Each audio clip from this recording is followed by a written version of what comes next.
Hello everybody, welcome back to That Fiction Life. As you can see, I have Professor Harkness with me, who is the author of Time's Convert, which is the latest book in the All Souls universe.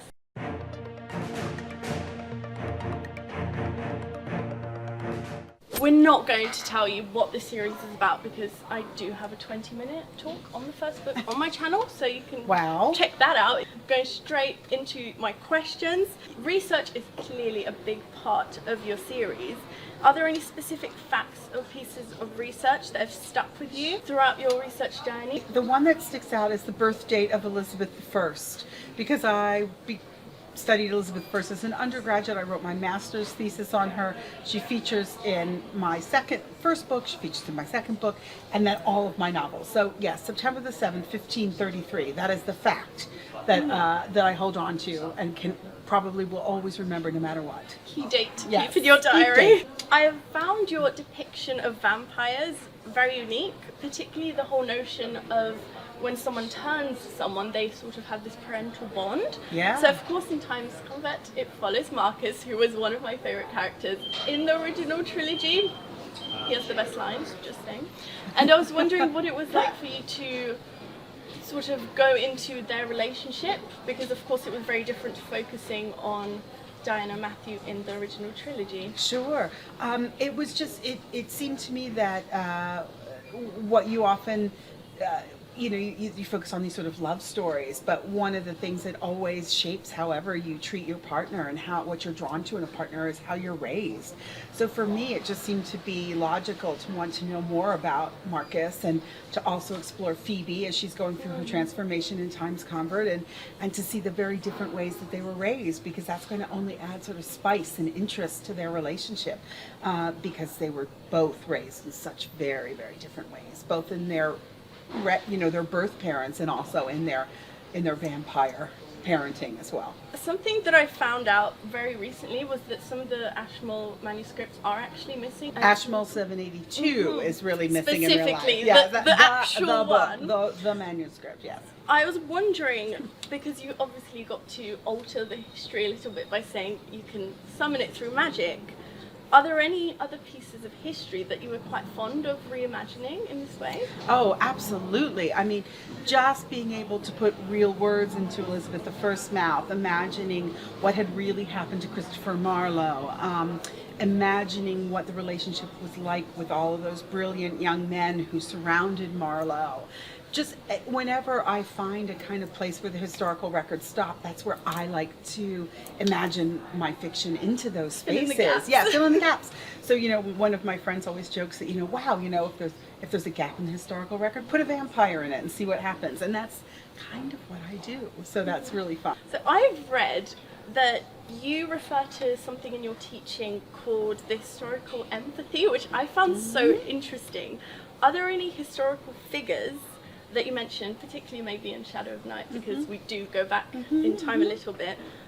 Are there any figures that you enjoyed getting to understand that other people might have thought to judge initially? Well, I mean, the one that I always go to in my class is Henry VIII, because of course when I say Henry VIII, what do you think? You think big, huge, obese man, big outfit, lots of. But I remember my students will say, "Oh, yeah, he's horrible," and I'd say, "Okay, but wait a minute. How old was he when he became king?" 18. Yeah. So I say, so what would you do if someone handed you? Because they're 18.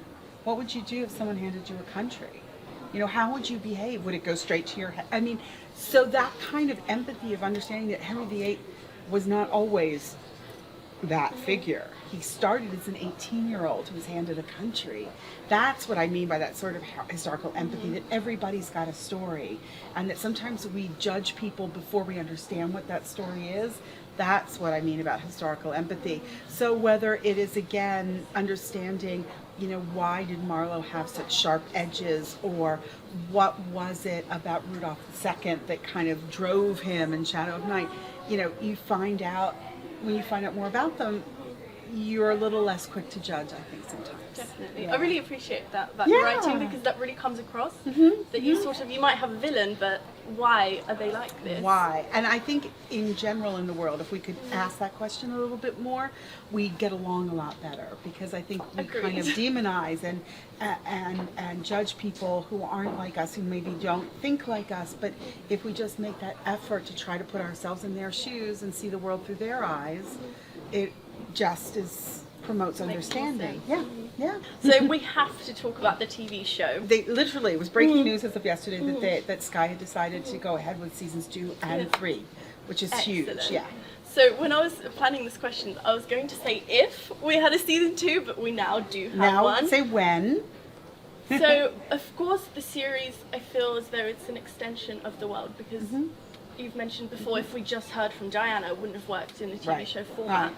So for season 2, I'm very curious which character you would want to hear from the most, if it was to be in the same layout as season 1, where you have, of course, Diana and Matthew in the Elizabethan era, but of course we might be going back to 21st century at the same time to see what other people are getting up to. Well, I think it's going to be fascinating to see what Marcus goes through as head of the Knights of Lazarus. I think it's going to be Definitely. fascinating to see the events that led up to that really cataclysmic encounter between Emily and Sarah and Knox and Gerbert on the grounds of Septur. Of course, I would love to see more from Philippe.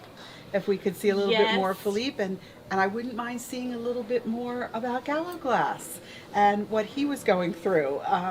So yeah, Interesting, that would be. There's a lot of good things to There's dig so into. many. I think the writers could really have some fun. So yeah. Which of your villainous characters would you choose to be your champion in a fight? Ooh, well, the pen is mightier than the sword, so I guess Kit Marlowe. If you were to be a supporting character Yeah. in your books, Yeah. which book's plot would you want to...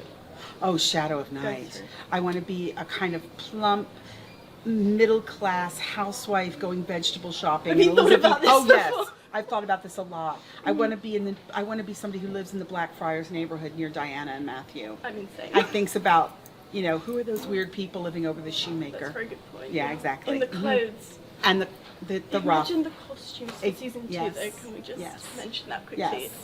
Aesthetically pleasing. Yes. Lots of velvet.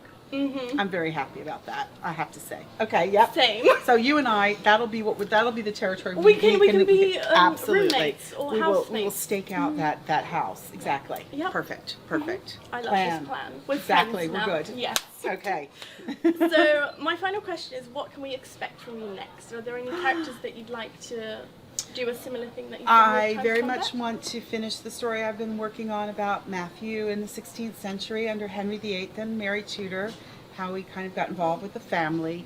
I would love to write about Gallowglass, tell his story. I'm kind of fascinated by ghosts and the life of ghosts right now, so I'm not sure how that will go. And then I've just got lots of other ideas for historical fiction that's nothing to do with vampires and witches and demons, but that hopefully one day, after maybe season 2 and 3 are done, I'll get to turn my hand to. So. Perfect. So Yeah. those are my questions. Thank you for Thank a you wonderful so much. interview. It was a Thank you for pleasure. speaking And to I'll me. see you in Elizabethan London. Imagine Yay. our house though. Yes. Goals. And the clothes. The clothes. Just everything, pretty much. So thank you for watching this video. Make sure to check out Times Convert, which is the latest publication from Deborah. Make sure to subscribe to my channel as well and give this video a thumbs up, and we shall see you next time. Bye. Bye.